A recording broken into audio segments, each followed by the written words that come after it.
Namaste and good morning to all of you. Let's do the prayers first. Om Guru Brahma, Guru Vishnu, Guru Devo Maheshwara, Guru Sakshat Parbrahma, Tasmai Shri Guruve Namaha. Om Bhurbhavasvaha, Tatsavitra Bhargo Devasya Dhimahi, Diyo Yo Nah Prachodayat.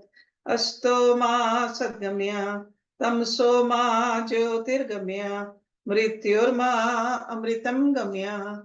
Om Sahnavavtu Sahnabhunaktu Sahviryam Karvavahi Tejasvi Navaditamastu Ma Vidvishavahi. Om Shanti Shanti Shanti Om. Let's open our Uddhava Gita books for today's class. Chapter number 16, verse number 18. And in our books, it's on page number 496. So let's look at the verse itself first in Sanskrit. Vyaktadyo vikurvanaha dhatvaha purushekshaha labdvirya srijantaya andam sahanta prakrite balat. As the material elements undergo transformations, they are empowered with their particular potencies by the glance of the Lord, so that they are able to manifest the universal egg. Okay, so in other words, all these elements, they are inert. Who puts the power into them? God does, Ishwar does. Glance of the Lord. Lord doesn't have to do anything, just only look at it. So the universe is created from the transformation of the total material ingredients called the Mahat Tattva. Under the shelter of material nature, these ingredients bring about the creation of the cosmic manifestation. So manifestation happens with the help of these basic elements. Okay, the Tattva.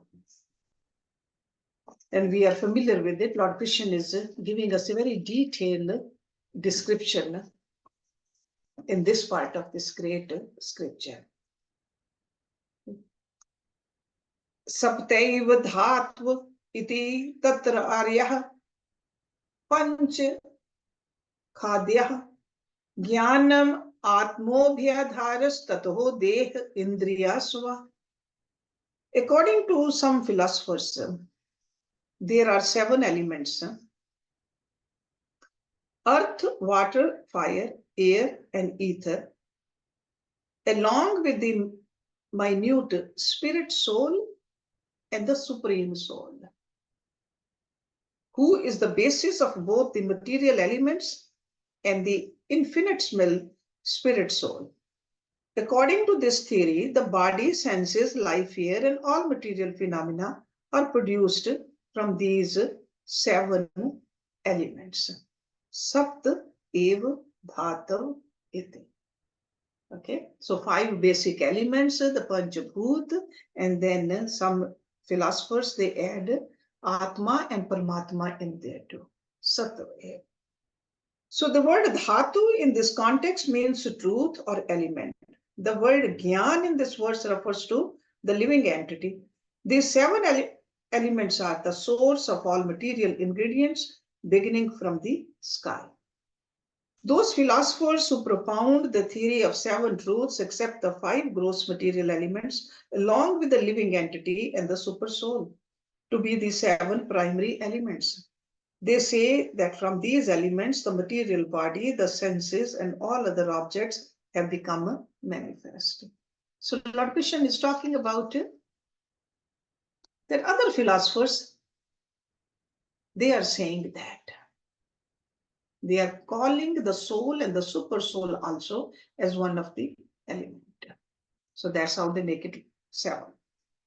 Then he says in verse number 20, Shat iti atrapi bhutani panch shashtha parapuman ter yuet atma sambhute srisht vedam samapavishat. There are others who say that there are 6 elements, the 5 gross material elements and the super soul. According to them, the super soul creates the universe with the help of the elements that he has brought forth from himself and enters within it. So some philosophers say 7, some philosophers say 6. So he's not putting anybody down. He's just only telling Uddhava that, hey, this is the freedom. That's how the philosophers have come up with their own list. So there are other philosophers that state that there are 6 principal truths, which include the 5 material elements and the super soul. Because these philosophers, they say that Atma is nothing but the Paramatma. So it's just a super soul. The philosophy of 6 truths takes consideration of the 5 material elements and the super soul. Let's see what else he says. Verse number 21. Chatvarthehe eveti tatrapi tej apoho nanam atmanah jatani ter idam jatam janmavya vinaha khalu. Some philosophers say that there are 4 elements, and that of these 4, fire, water, and earth, are created from the self, the 4th element. After manifesting these elements, combine to form the universe. So the word Anna in this verse means earth.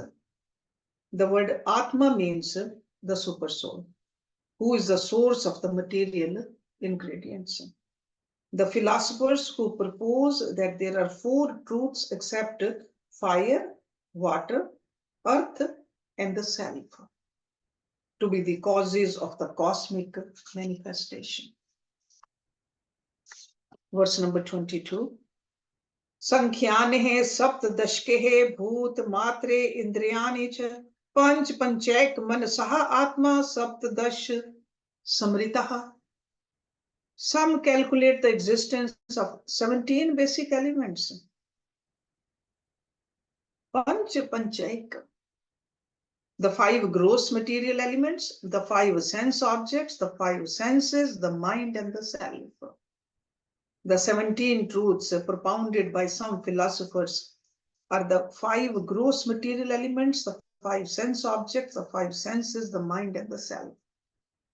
There are others who propagate the philosophy of 17 basic truths, the 5 gross material elements, the 5 sense objects, 5 senses, the mind, and the self. So 17. Verse number 22, 23.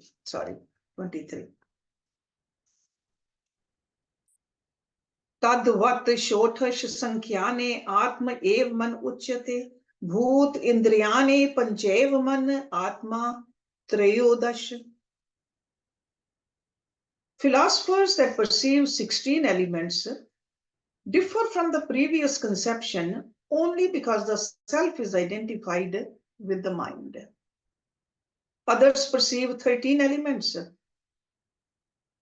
the 5 gross elements, the 5 senses, the mind, the soul, and the supreme soul. The soul is often addressed as the mind in the philosophy of 13 basic truths. The 5 gross elements and the 5 sense objects are all together counted as 5. In addition, there are the 5 senses, the mind, the spirit soul, and the super soul. Those who preach the philosophy of 16 basic truths consider the soul and the mind to be one and the same. Those who propagate the philosophy of 13 basic elements count the 5 gross elements and the 5 sense objects as 5 in all. In addition, they count the 5 senses, the mind, the spirit soul, and the super soul. So it's like basically it's the same thing, how you group them together. Okay? So there's no change in the basic ingredients, but which one you are combining, what are you calling? So verse number 24. Ekadashtva atmasahu mahabhutendrani cha ashtahu prakritiyash cha eva purushash cha na evtehe path. According to some philosophers, there are 11 basic truths, the 5 gross elements, the 5 senses, and the soul. There are others who propound the conception of 9 basic truths, the 5 gross elements, the mind, intelligence, false ego, and the soul. The propounders of 11 basic truths count the 10 senses and the soul. Those who advocate the philosophy of 8 basic truths count the 5 gross elements, mind, intelligence, and false ego. Those who advocate the philosophy of 9 basic truths accept these 8 as well as the soul. Iti nana prasankhyanam tattvanam rishibhi kritam sarvam nyayam yuktim tvad vidusham kim ashobhnam. Thus, philosophers have categorized the material elements in various ways. All of these categorizations are based upon logic and reason and certainly exhibit great dexterity of intelligence. Okay, so he's calling all of them, these are the great philosophers. According to their own understanding, they have come up with these different groupings. By using the word iti, Shri Krishna indicates that he is concluding his explanation to Uddhava about the various estimates of material elements. Iti. Okay. So now let's see what Uddhava says in verse number 26. Prakriti purushasya cha ubhyo yadi api atma vilakshnya अन्यो अन्यः पाश्रयात् कृष्ण दृश्यते न विदाते प्रकृत्यौ लक्ष्यते हि आत्मा प्रकृतिश्च तथा आत्मनि.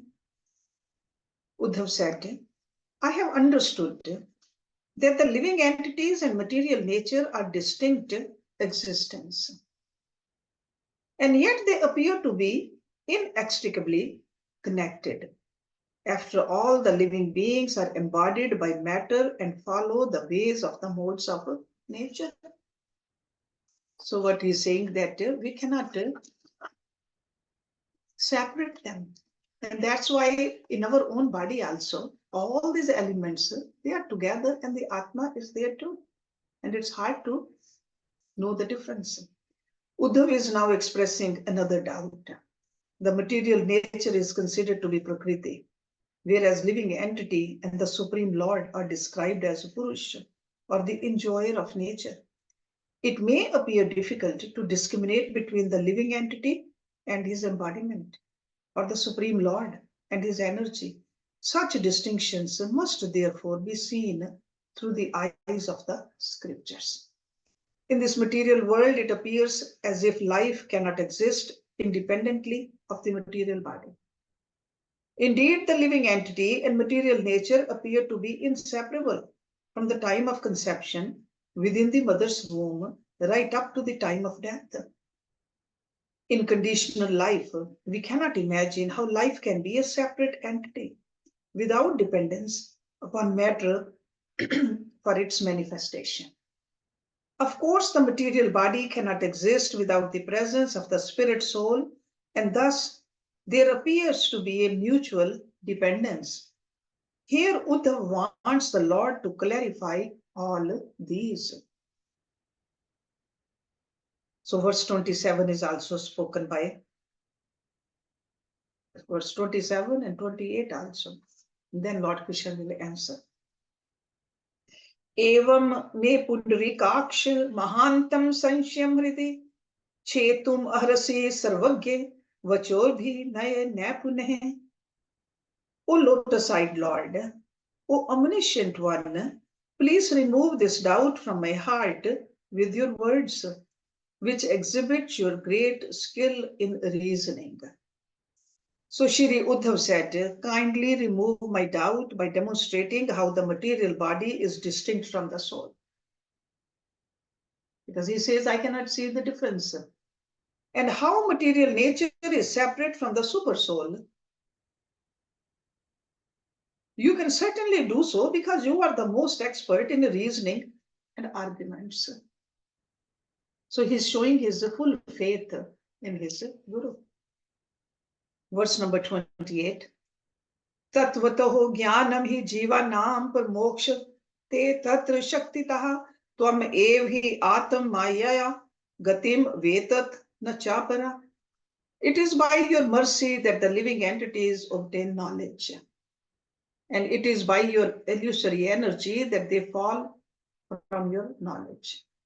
I believe that no one but you can actually understand how your illusory energy works. Uddhava said, you are the source of all knowledge. And so it is by your mercy that a living entity can obtain knowledge. Your energy, vidya, awards one knowledge, and your energy, avidya, takes away that knowledge. Uddhava further inquired, by accepting subordination to the Supreme Lord, the living entities obtain knowledge. The bewildering potency of the Lord creates illusion in the minds of the rebellious living entities. Maya Devi exists under the shelter of the Supreme Lord, and she manifests her potency in two ways: the covering potency and the throwing potency. Those who are under the influence of the Lord's illusory energy cannot understand how they are being conditioned. So this Maya has that power to cover, that's a avarna. And Maya has the power of Vikshep also. So through those potencies of the Maya, we just don't know. Even though the God is right here inside us, around us, everywhere, but because of this Maya Devi, we cannot understand it. So Lord Krishna says in verse number 29, Prakriti Purusha cha eti vikalpaha Purush Rishva Esha Vekarikaha Sargo Gunvyatik Kar Atmakaha. The Supreme Lord said, O best among men, there is a distinct difference between material nature and the living entities and the Supreme Lord. Okay, so material nature, the Prakriti, and the Atma, there's a clear difference. This manifest universe undergoes constant transformation, being acted upon by the agitation of the modes of nature.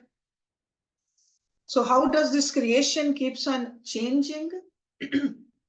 It's because of this agitation. Sargoho gun vyatir atmika. Material nature is subject to change. So Prakriti is subject to change. But the Supreme Lord is always unchangeable. We should always remember that. Nature is manifold, but the Supreme Lord is one without a second. There are no two gods. Nature is dependent, but the Supreme Lord is fully independent. That's another difference. Material nature is manifested with the help of others, whereas the Supreme Lord is self-manifested. That's why Supreme Lord is also called Swambhu, self-manifested. In these ways, there are many differences between the material nature and the Supreme Lord. Such distinctions are being described in these 4 verses. The word Vikalp means difference. The Supreme Lord is certainly distinct from his energy. So this Maya is his energy, but he is distinct from his energy.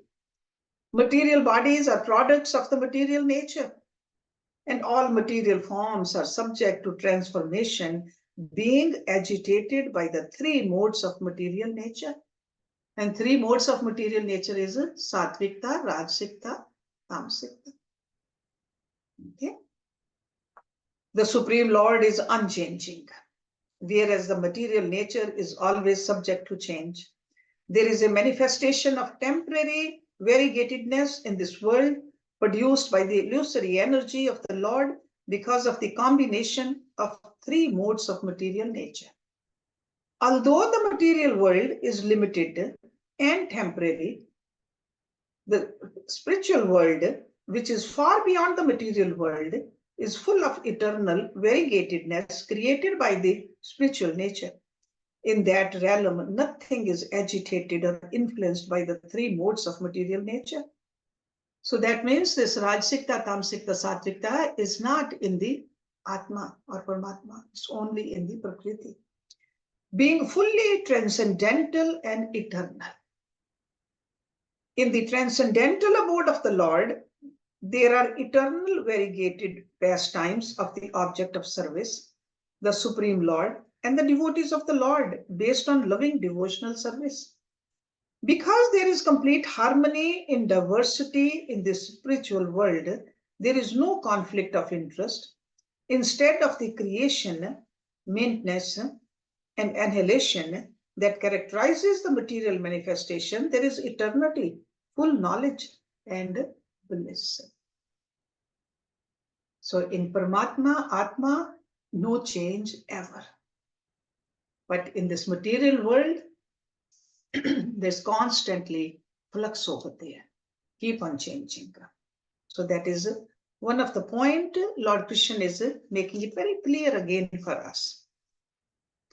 Now in verse number 30, he says, Mamang maya gun mai anekdha vikalap buddhischa gunair vidyate vikariks trividho dhyatmam ekam atharthi devam adibhutam anyata. My dear Uddhava, my material energy, consisting of three modes by which it acts, manifests the varieties of creation along with the varieties of consciousness for perceiving them. The resultant cosmic manifestation can be understood in these three aspects: Adhyatmik, Adhidevik, and Adhibhautik. We are all familiar with these three terms. The diversity of nature is described herein. The various types of consciousness within the different material bodies reveals different aspects of the Lord's creation. The seemingly endless varieties of material consciousness are created by the transformation of the three modes of material nature. In this way, the multifaceted material nature transforms into many categories, but can be simply understood in three divisions: Adhyatmik, Adhibhautik, and Adhidevik. The external energy of the Lord manifests in three modes, and by their interaction, all varieties of material manifestation take place. Creation, maintenance, and dissolution are the three phases of material manifestation, and those are understood in three aspects: Adhyatmik, Adhidevik, and Adhibhautik. The Lord's internal energy is without any tinge of the material qualities, but is manifest in three features: Sandhini, Samvit, and Ladani. Okay, and we looked at these words last week also. And Adhyatmik, Adhidevik, Adhibhautik. Adhibhautik is the grossest. Okay, Adhibhautik. Adhidevik is subtler than that. And Adhyatmik, the subtlest. That's one way to understand this. So Bhautik, Devik, and Adhyatmik. Then in verse number 31, Lord Krishna is further explaining this material nature. Drigrupam akarmam vapur atra randhre prasparam siddhyati yasvatasve atma yad esham aproya adhya swaya anubhutya akhil siddhi. The eyes of the living entities represent the adhyatma feature of nature. The object of vision represents the adibhut feature. And the light provided by the sun represents the adhideva feature. Okay? So the eyes of the living entities represent the adhyatma feature of the nature. These three features work together to reveal one another, but the sun in the sky is self-manifested. Similarly, the super soul is the original cause of the three features, Adhyatmik, Adibhautik, and Adidevik, but is self-sufficient, acting by the illumination of his own transcendental existence as the ultimate source of manifestation of all created objects. The function of the eye is to recognize form, and so when there is a recognition of form, the eye's presence is understood. The perception of form by the eye also depends upon light, which is supplied by the demigods who are in charge of universal management. The demigods also depend upon those who they control, the members of human society. And thus there are three interdependent factors to be considered. Adhyatma, represented by the senses, Adibhut, represented by the sense objects, and Adideva, represented by the demigods. However, the super soul exists independently from all such created existences. So, in other words, all these three terms are used for the nature. Atma is above that. The example is given of how the sun is situated in its orbit without any extraneous help. In this way, the super soul can be compared to that sun because he is the original cause of all material manifestations and yet is independent of them. He is self-illuminated by his own glories, and he enlightens all other illuminating agents, yet he always remains aloof. So it's just a simile he's using. He's saying the sun, just like a sun is, that's how the Atma is. That giving the energy, but staying aloof. Verse number 32. Evam tvag adi, shravan adi, chakshur, jiva adi, nasa adi, chit yuktama. Similarly, the skin's object of perception is touch, and Vayu is its controlling deity. The ear's object of perception is sound, and the demigods of directions are the controlling deities. The tongue's object of perception is taste, and Varun is the controlling deity. The nose's object of perception is aroma, and the twin Ashwini Kumars are the controlling deities. The mind's object of perception is thoughts and feelings, and the moon god is the controlling deity. Intelligence is the power of discrimination, and Lord Brahma is the controlling deity. False ego manifests pride, and Lord Rudra is the controlling deity.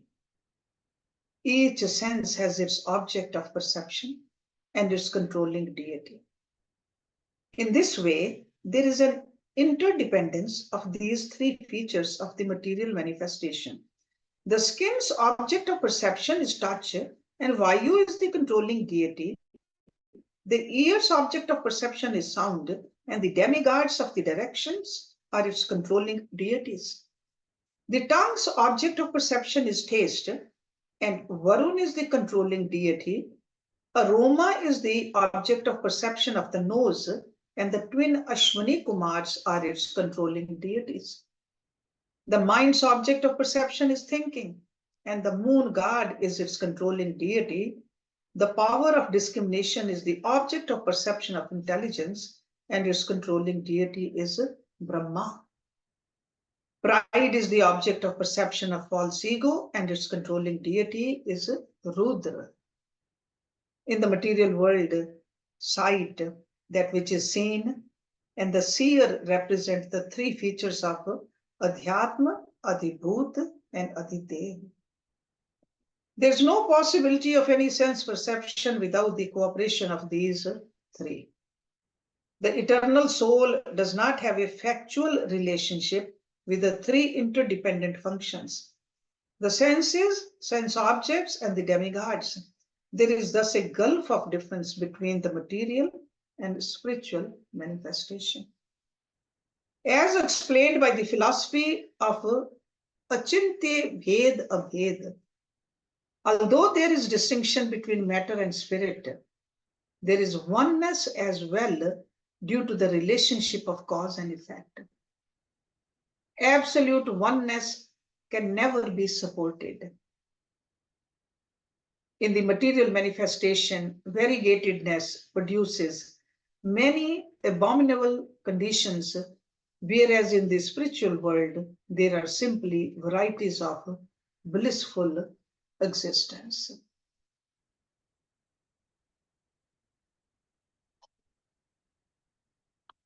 Verse number 33. यो असौ गुणक्षोभ कृतो विकारः प्रधान मूलान महता प्रसूतः अहम त्रिवृन मोह विकल्प हेतुर विकारिकस तामस इंद्रियस च. The Supreme Personality of Godhead, in his form as time, agitates the three modes of material nature. The total material ingredients, or Mahat Tattva, thus gives rise to the false ego, which is the cause of the three kinds of illusion: Vekarik, Tamas, and Indriya. The cosmic manifestation is the result of the agitation of the three modes of material nature. False ego, which is born from the Mahat Tattva, has three features known as Vekarikam, Tamas, and Indriyas. It is this illusion or ignorance that causes one to think that the cosmic manifestation is ultimate reality.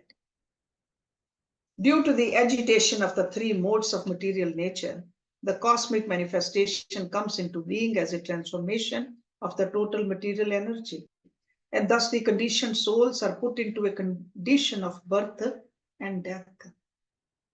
If the conditioned souls give up their false identification with matter by accepting their real identity as the Lord's eternal servants, they can revive their dormant original consciousness. Here the word moha, vikalpa, hetu indicates that false ego causes one to think of himself as the enjoyer of material nature, thus making him undergo conditions of happiness and distress. The false ego can only be overcome by accepting the real ego as the Lord's eternal servitor. So false ego is what? The ahankar. The first evolute is the ahankar. Ahankar is the one which really says that we are separate. Then separateness is the one which causes all the problem over here. Okay? And these three words over here, Vekarik, Tamas, and Indriyas, that really another names for the Satvikta, Tamsikta, and Rajsikta. Okay? So these are like a different way of saying the same thing. Verse number 34. Atmaha parigyanmeo vivado hi astitihi na astitihi vidarath nishtah vyartho api na ev parmet punsam mataha pravrit dhyam swa lokat. This is verse number 34. The speculative debates of mundane philosophers who argue this world is real, no, it is not real, is based upon incomplete knowledge of the Supreme Lord and cannot go beyond understanding the actions of the material dualities. Although such arguments are useless, those who have turned their attention away from me, their true self, are unable to give them up. So in other words, we can understand only when our face is towards God, when we understand that what reality is. Otherwise, we can just keep on arguing, keep on arguing.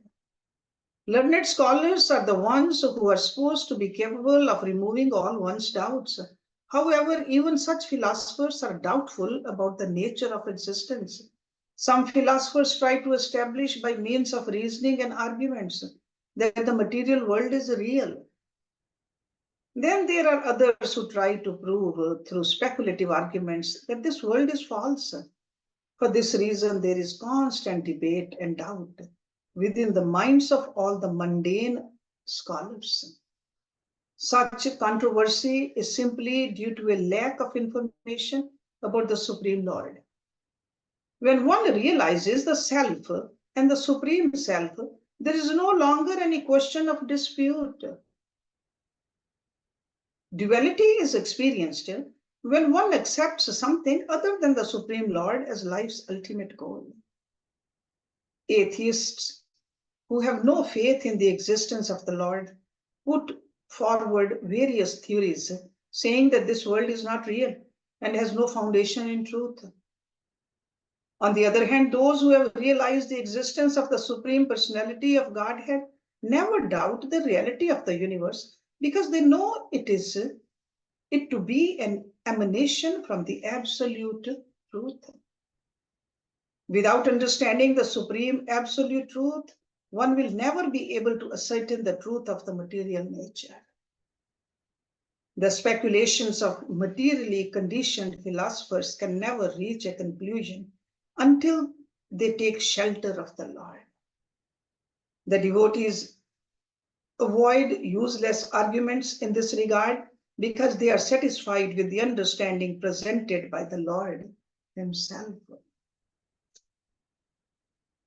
One whose intelligence is under the influence of illusion falls into the pool of duality and invites the mentality of accepting something and rejecting something else. In such a condition, one doubts the very reality of his existence and that of the world. Having fallen under the control of the Lord's external energy due to being bereft of the Lord's service, the conditioned souls become doubtful of the reality of the cosmic manifestation and thus take to the path of dry arguments. As a result of their own karma, and while praising the three modes of material nature, they become subject to higher and lower births, as well as lamentation, illusion, and so on. So let's stop it here because now Uddhava is going to ask another question. So we'll start with verse number 35 next week. Om Purnamada Purnamidam Purnat Purnamudachyate Purnasya Purnamadaye Purnameva Visheshyate Om Shanti Shanti Shanti Om.